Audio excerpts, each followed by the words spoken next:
সবাইকে শুভ নববর্ষ। এই আজকে এই পুরো বৈশাখটাই শুভ নববর্ষ। হ্যাঁ, আবার মনে করেন না যে প্রতিদিন শুভ নববর্ষ, যে মহিলাদের মাথায় সমস্যা, নো সমস্যা। এই দেখেন, এখন আমি কি করব, গরুর গোশ ভুনা করব।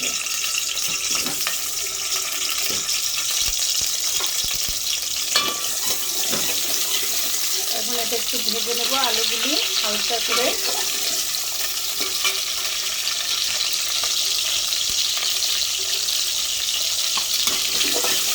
হলুদ আর একটু লবণ।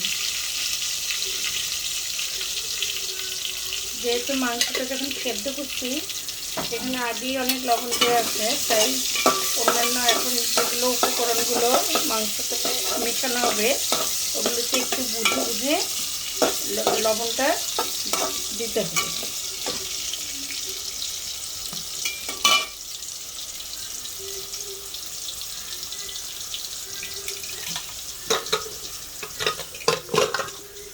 দেখেন মাংসটা সেদ্ধ করে নিচ্ছি।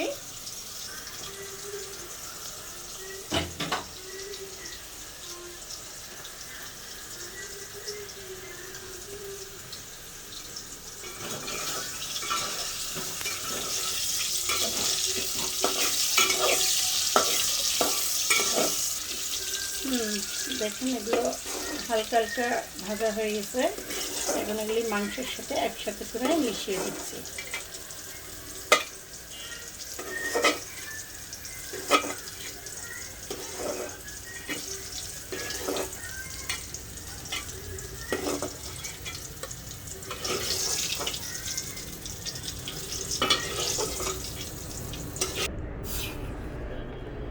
ও ওখানে তেল আনতে বলছিলাম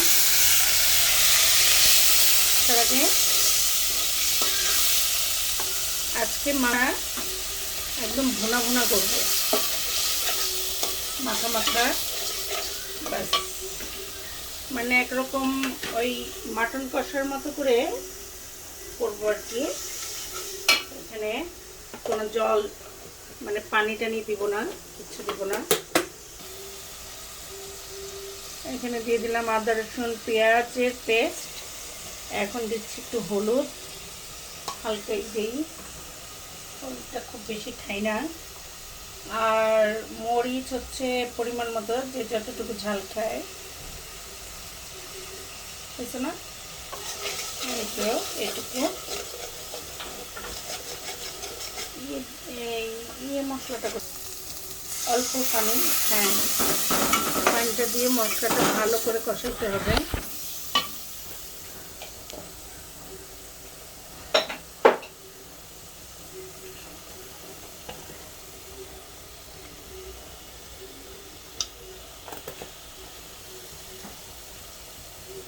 তাহলে এখানে আমি কি কি দিলাম, একটু আদা রসুন পেঁয়াজের পেস্ট দিলাম, একটু হলুদ গুঁড়া, একটু মরিচ গুঁড়া পরিমাণ মতো আর কি, আর হচ্ছে একটু জিরার গুঁড়া, একটু ধনে গুঁড়া, আর একটু বিরিয়ানি মশলা দিয়ে দিলাম একটা এক্সট্রা ফ্লেভারের জন্য।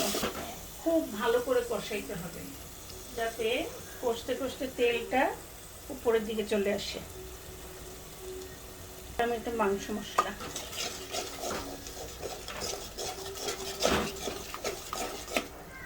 একটু আচারি আচারি টেস্টের জন্য দিয়ে দিব একটু। এটা আগে তেলে দেওয়া উচিত ছিল, আমি লেট করে দিচ্ছি। একটু পাঁচফোড়ন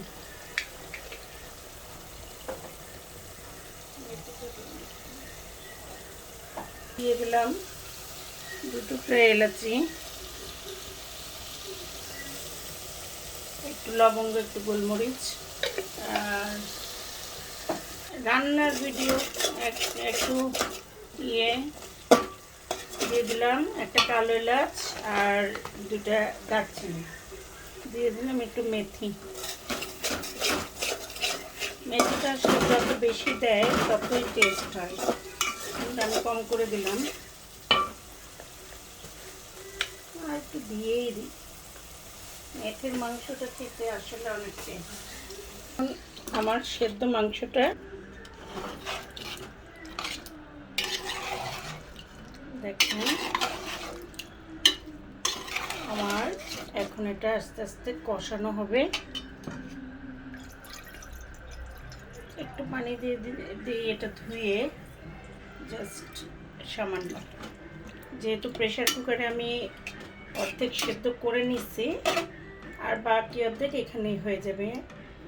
তো এটা যখন হবে তখন আপনাদেরকে মাঝখানে 2-3 বার একটু দেখবেন নাড়া দিয়ে দিয়ে কেমন হচ্ছে। এ দেখেন আস্তে আস্তে তরকারির ঝোলটা কমে মাখা মাখা হয়ে আসতেছে। তো এভাবেই হবে। আমি এখন একটু নাড়া দিয়ে দিচ্ছি, আবার একটু পরে আবার একটু নাড়া দেব। এই তো দেখেন প্রায় হয়ে গেছে। দেখি আলুগুলি সেদ্ধ হয়েছে কিনা, আর একটু বাকি, আর হালকা একটু হইলেই বাস নামায় ফেলবো। অল্প মশলায় গরুর গোশ ভুনা। মশলা যত কম দিবেন ততই আসলে খাবার টেস্ট হয়, মশলা যত বেশি দিবেন ততই খাবারে টেস্টটা কমে যায়। তো আমি খুব কম মশলা দিয়ে রান্না করতেছি। এই তো আলুগুলি হয়ে গেলে নামায় ফেলবো। এখন আর একটু ঢেকে দিই। এই তো হয়ে গেল আমার গরুর গোশ ভুনা। এগুলি যা দেখতেছেন সবই হচ্ছে তেলের মধ্যে মাংসটা ভুনা হলো। তো এভাবে অসাধারণ একটা স্মেল বের হয়েছে। হ্যাঁ, খুব ভালো লাগতেছে স্মেলটা। যাই হোক, আপনারা অবশ্যই এভাবে রান্না করে খাওয়ার চেষ্টা করবেন, আর রান্না করে খেয়ে দেখবেন যে কেমন হলো। ঠিক আছে? আর আমার রান্নাটা কেমন হলো সেটা সবাই জানাবেন। ভালো লাগলে লাইক করবেন, ভালো না লাগলে লাইক করবেন না। তারপর কমেন্টস করবেন, ভালো খারাপ যাই হোক কমেন্টস করবেন। আর যদি ভালো হয় তাহলে শেয়ার করবেন। সব কিছু করে মানে এই লাইক কমেন্টস শেয়ার সব কিছু দিয়ে আমার পাশে থাকবেন। আপনাদের টাকা পয়সা ধন সম্পদ কিচ্ছুই আমার চাই না, আমি চাই উৎসাহ। ঠিক আছে? ভালো থাকেন সবাইকে। আল্লাহ হাফেজ। সবাই ভালো থাকেন। সবাইকে শুভ নববর্ষ।